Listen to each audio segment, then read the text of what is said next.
एकम अक्षरम हृदि निरंतरम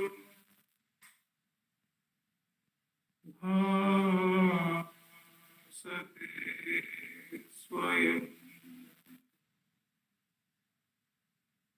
लिख्यते कथम।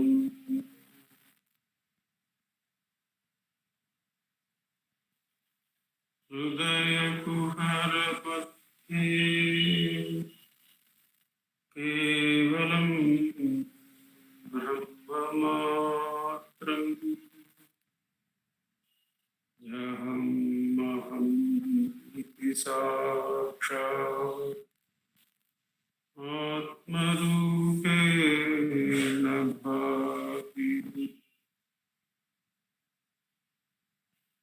हृदि विषमनसा स्वं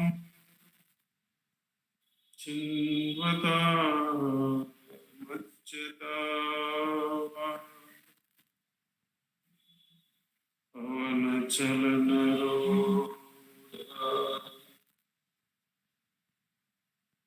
आत्मनिष्ठो भवतु।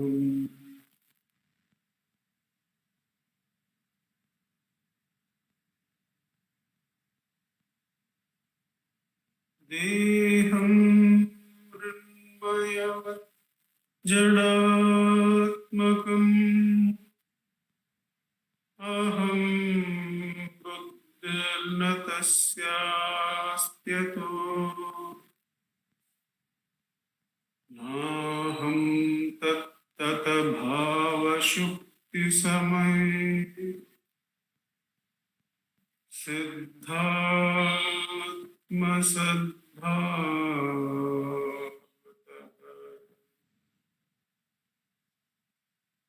कोऽहं भावयुतः कुतो रतिः दृष्टात्मनिष्ठात्मना सोऽहं स्फूर्तितया अरुणाचल शिवः पूर्णो विभाति स्वयं। सोऽहं स्फूर्तितया अरुणाचल शिवः पूर्णो विभाति स्वयं।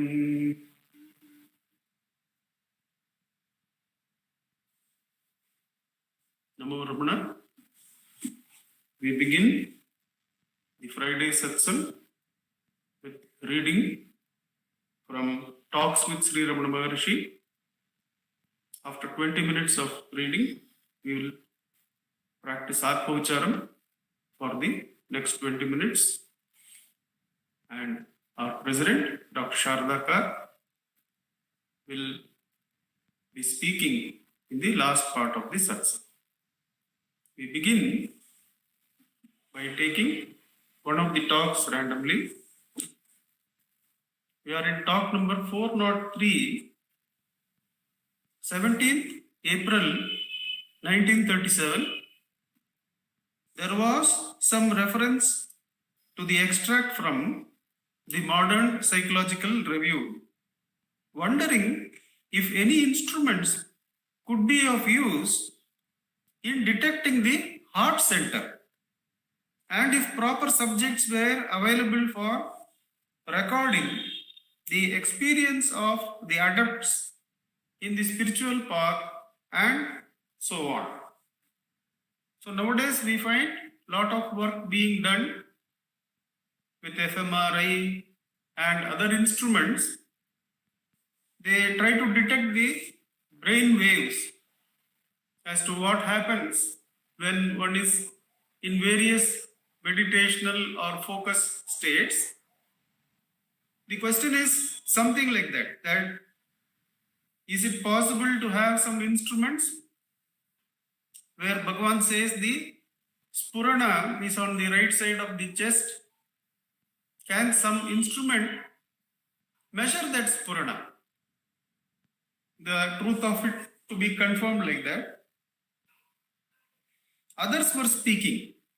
Shri Bhagavan said, in the incident mentioned in the book Self-Realization, I had become unconscious and symptoms of death supervened. I was all along aware. I could feel the action of the physical heart stopped, and equally the action of the heart center unimpaired. This state lasted about quarter of an hour.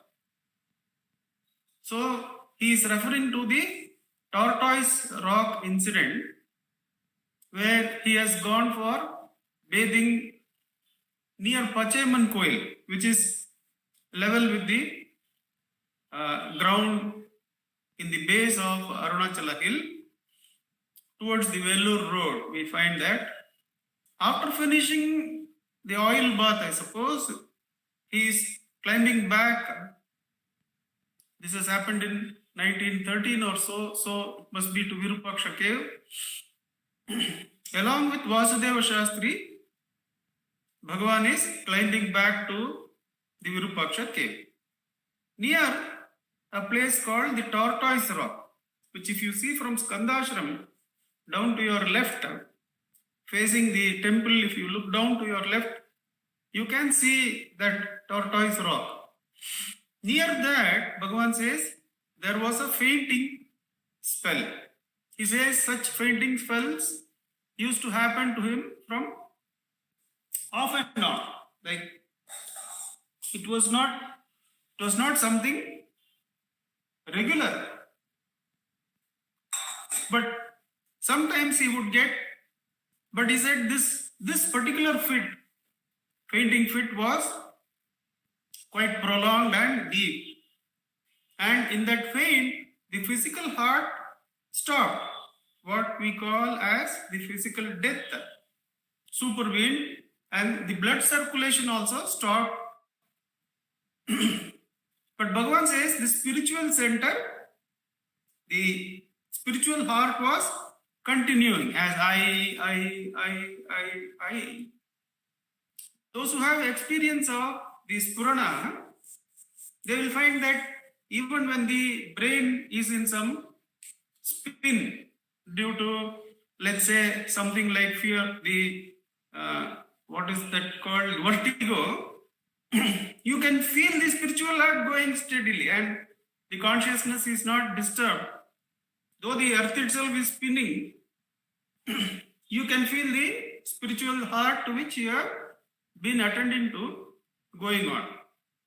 To Bhagavan, actually the death itself supervenes, the physical heart has stopped, blood circulation has stopped, but he can feel the spiritual heart going on. Not only that, he can feel Vasudeva Shastri holding on to his body and Vasudeva Shastri sobbing. But Bhagavan has no anxiety that he is not able to console him or anything. This Purana is going on and the reality of it having been realized, the body having died has not created any flicker in the consciousness.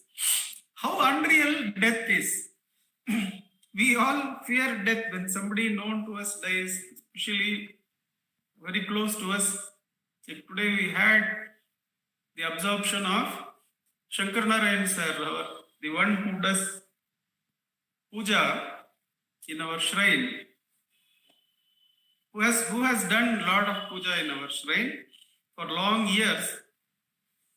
So much so that one of the evenings that the two of us sat down, we were discussing how many years he has been doing the Ashtotram of Bhagavan and how many lakhs times he would have called Ramana, and he was doing it for the first time. That how many, about 40-45 years he had been doing Ashtotram morning and evening at least. And he would say that many a time, and to devotees must be so easy and natural, he would be remembering Bhagavan. It came to lakhs and lakhs as to the number of times he has done that practice. The great devotee has been observed today, but then how unreal that death is, that nothing happens to you.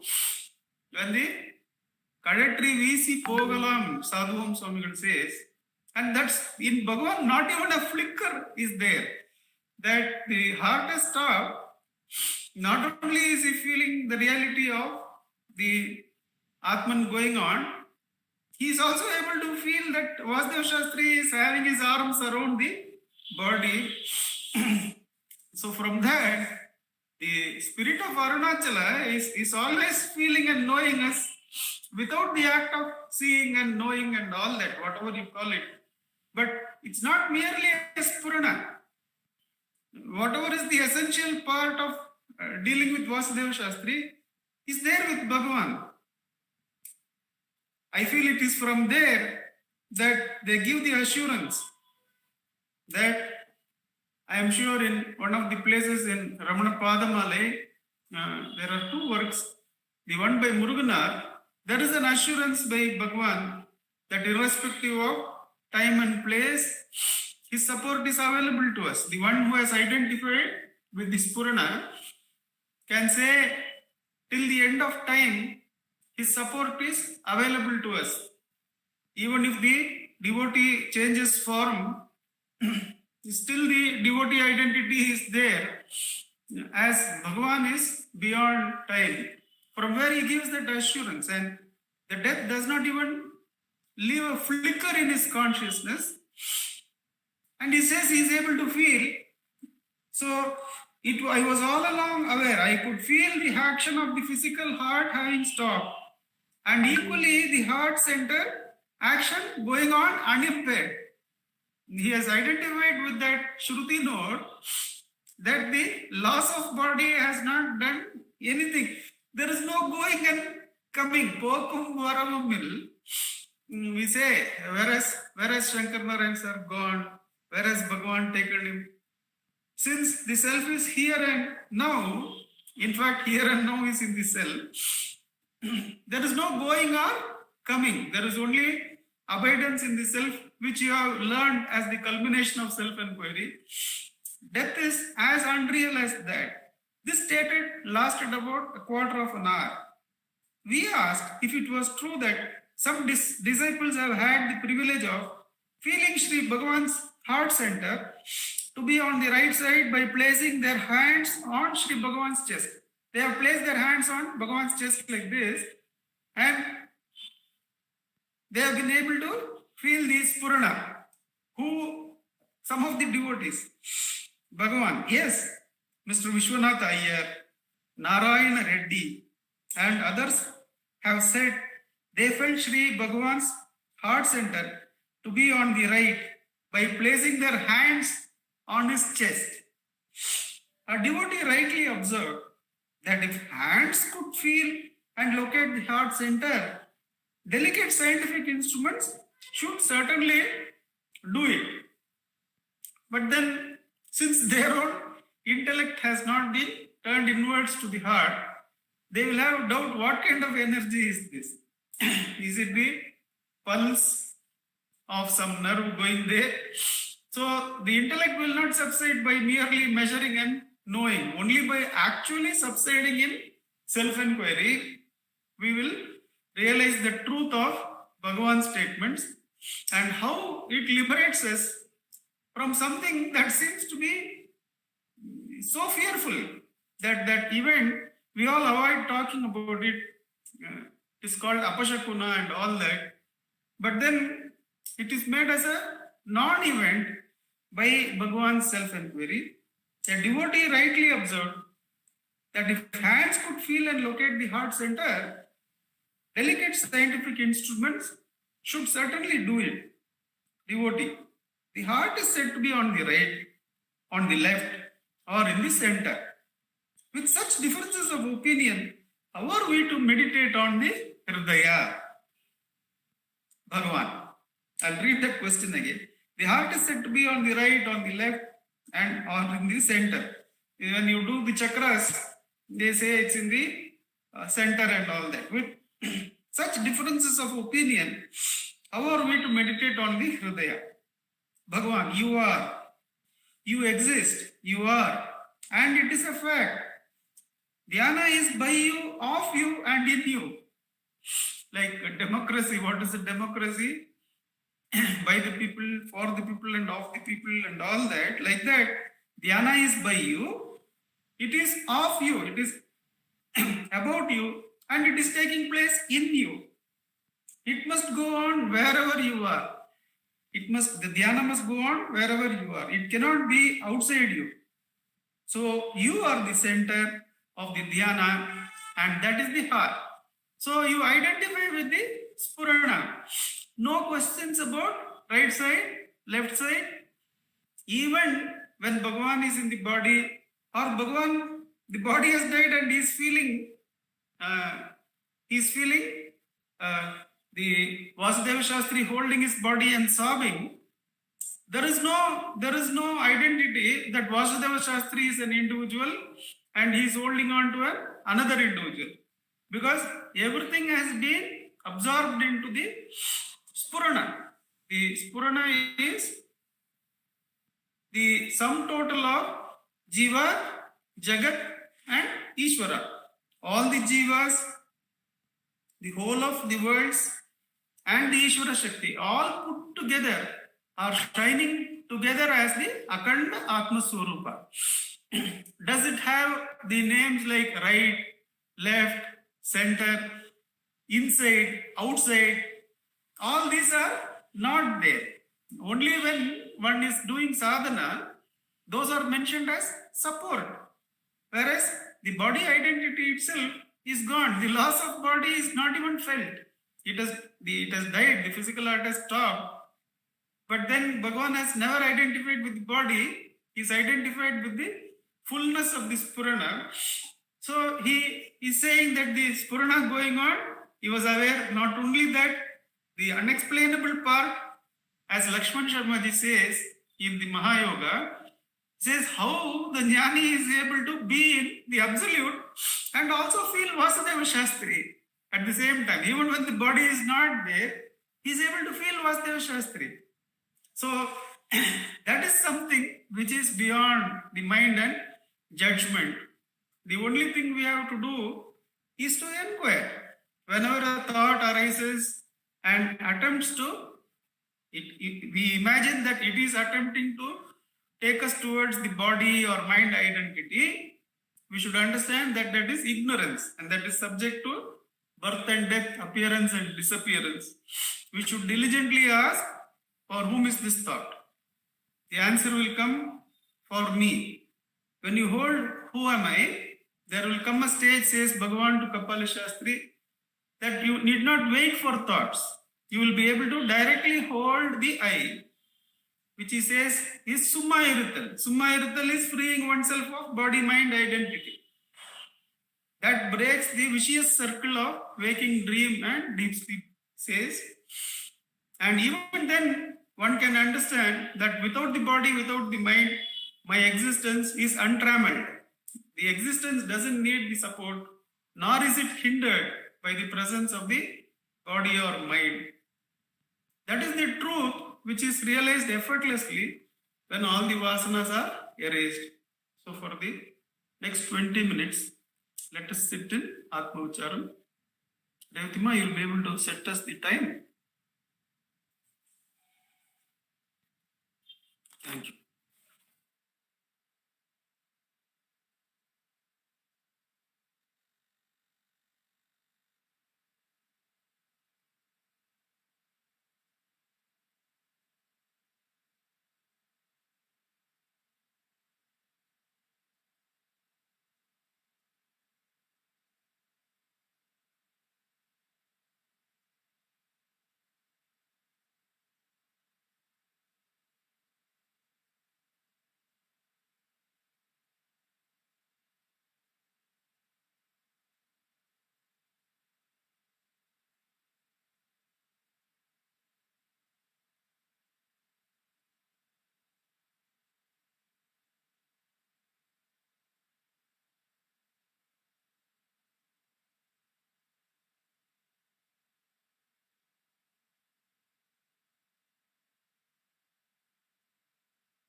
Namo Ramana.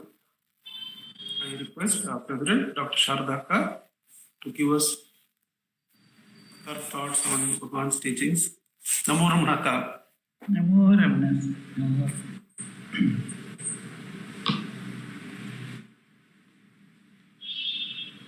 Prostrations to Ramana, shining as a self in all beings, with immense grace of the self manifest as Ramana.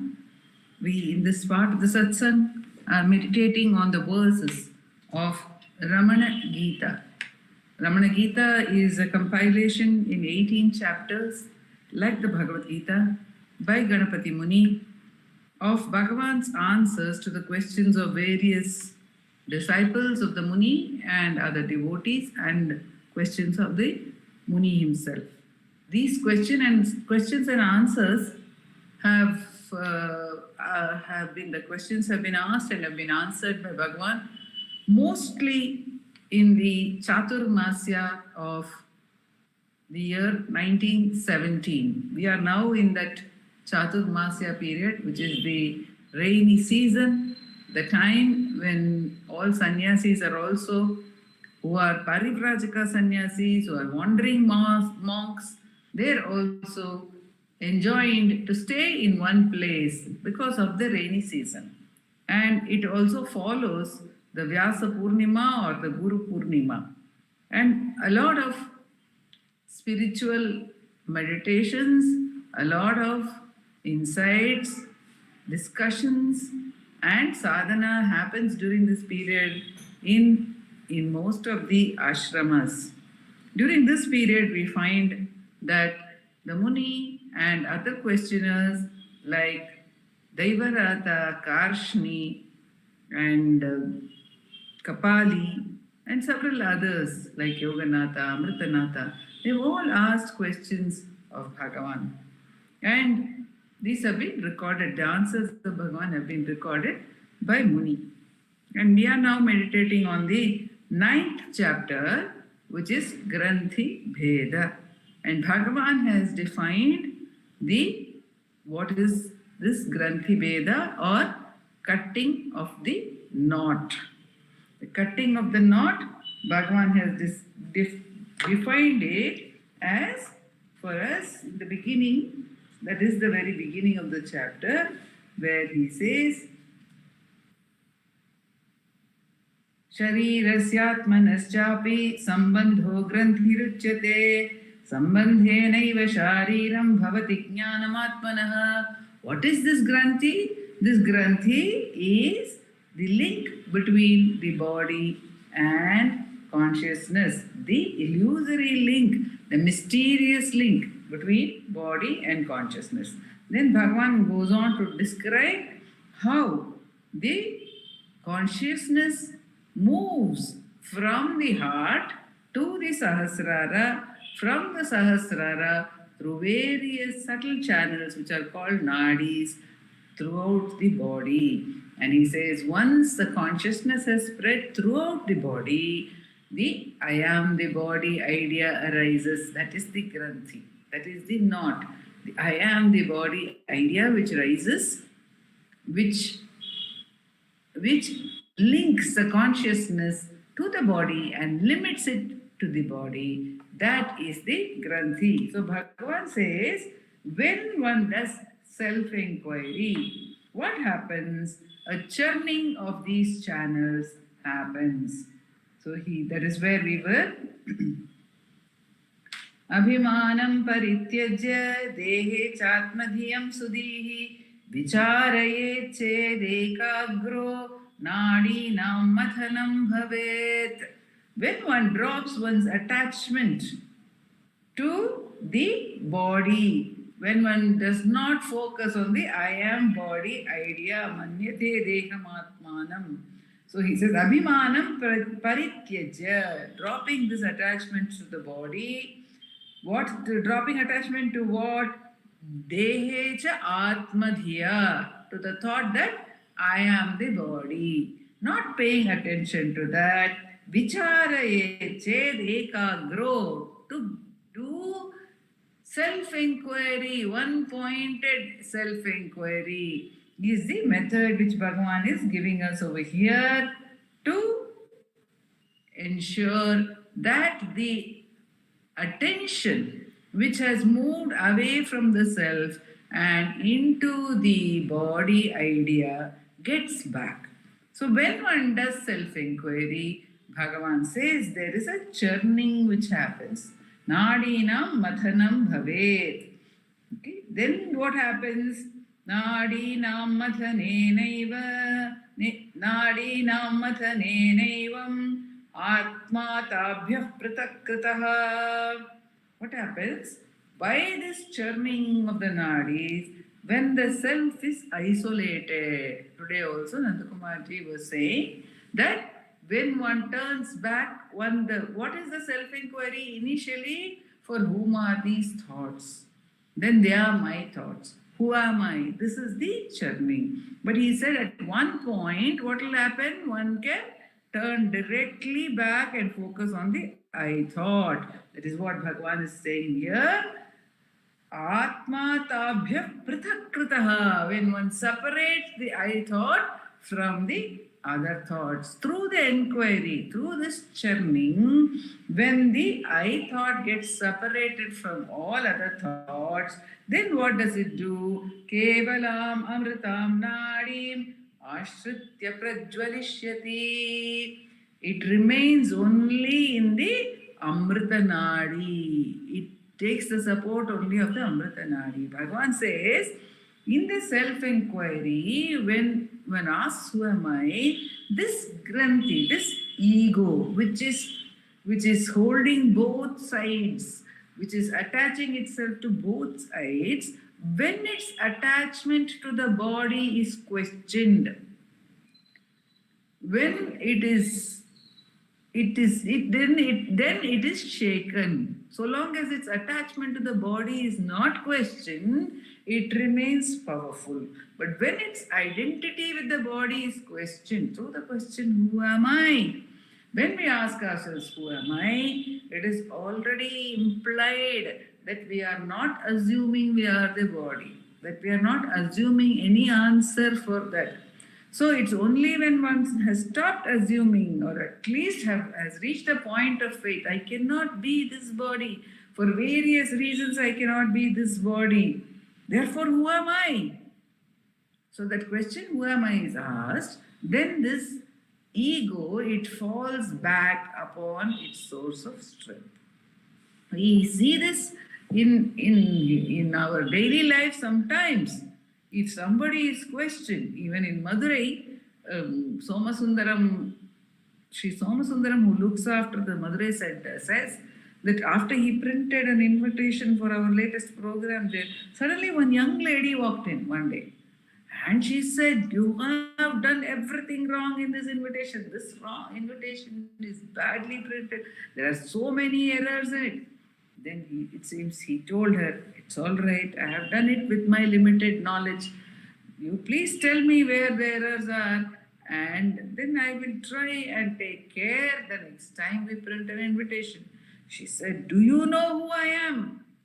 So he says, he was giving us this example to say that at every moment, the ego, when there is any questioning, even though he had not questioned, even though he was quite humble about it, you take another situation where if we confront somebody, or when somebody wants to assert themselves, what do? They will say, "Do you know who I am?"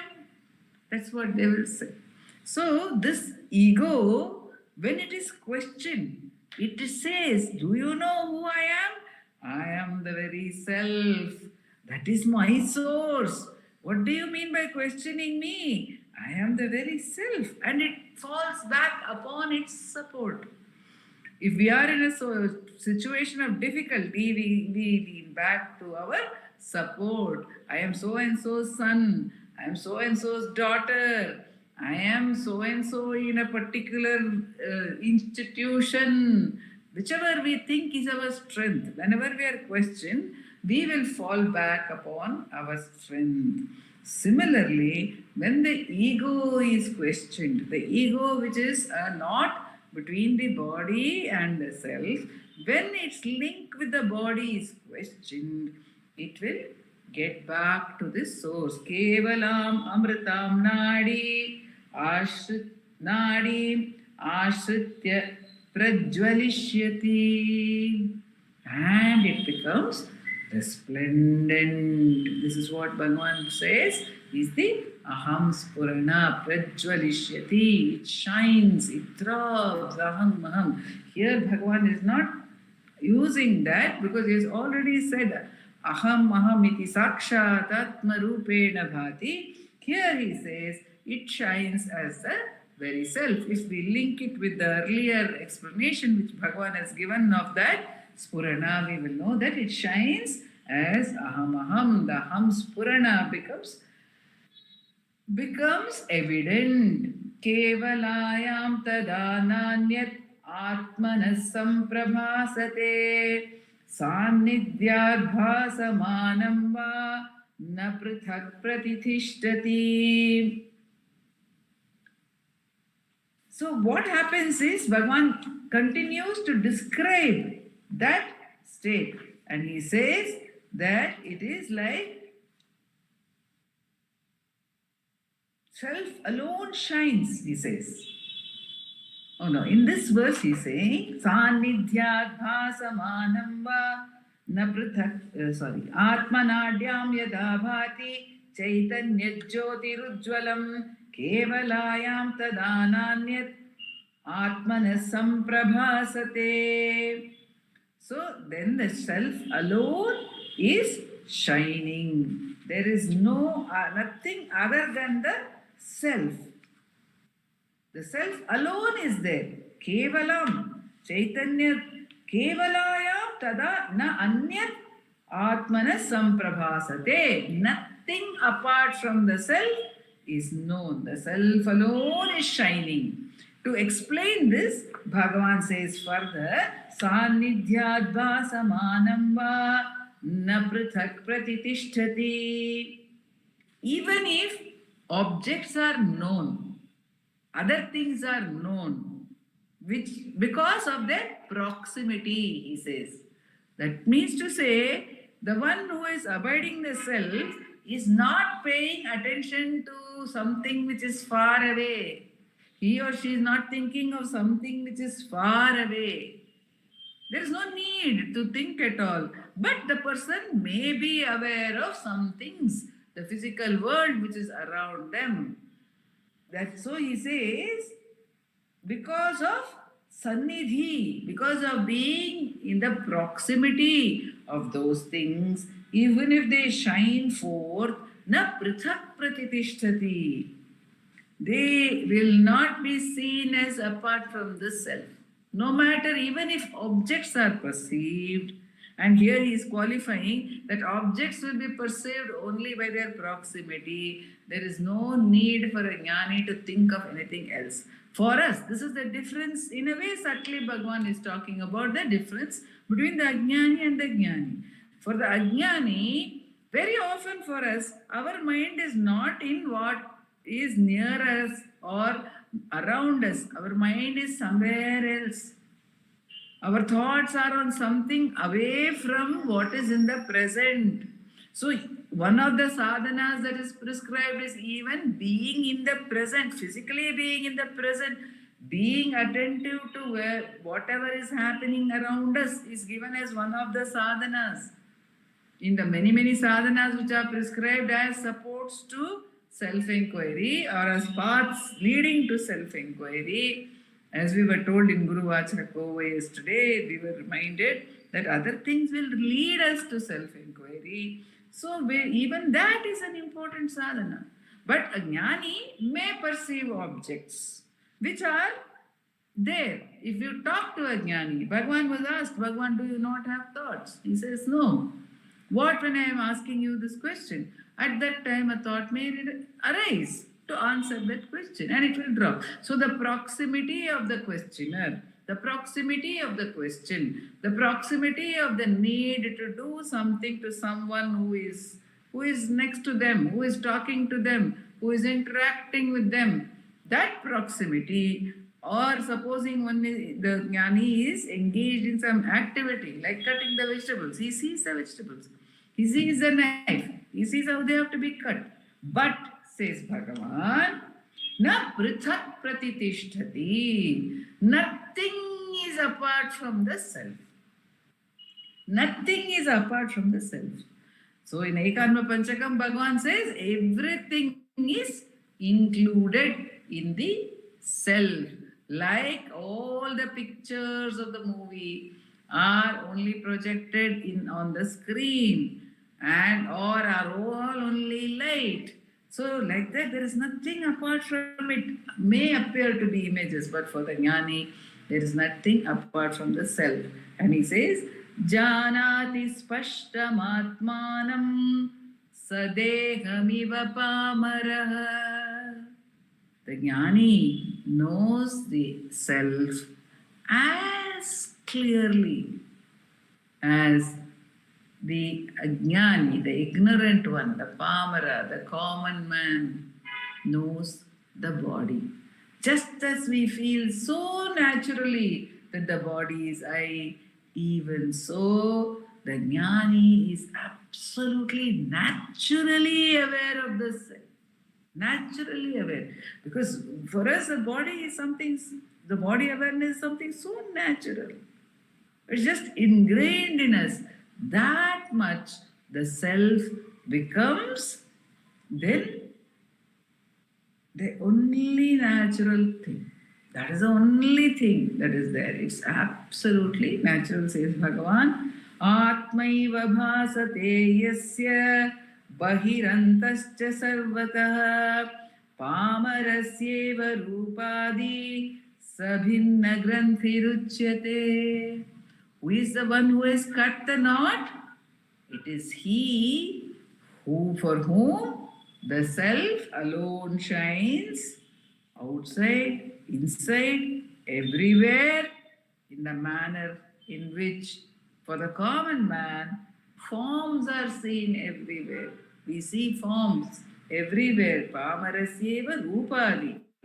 So, for us in the sadhana, we must take the support we can, with Bhagavan's help, take the support of self-enquiry to understand that all this perception of forms is mere appearance, and the truth is that only the self is shining. Bahir antascha sarvataha.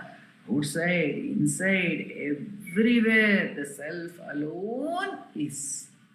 And it is to that state of awareness of the self that self-inquiry takes us, says Bhagavan with his infinite grace. Om Namo Bhagavate Shri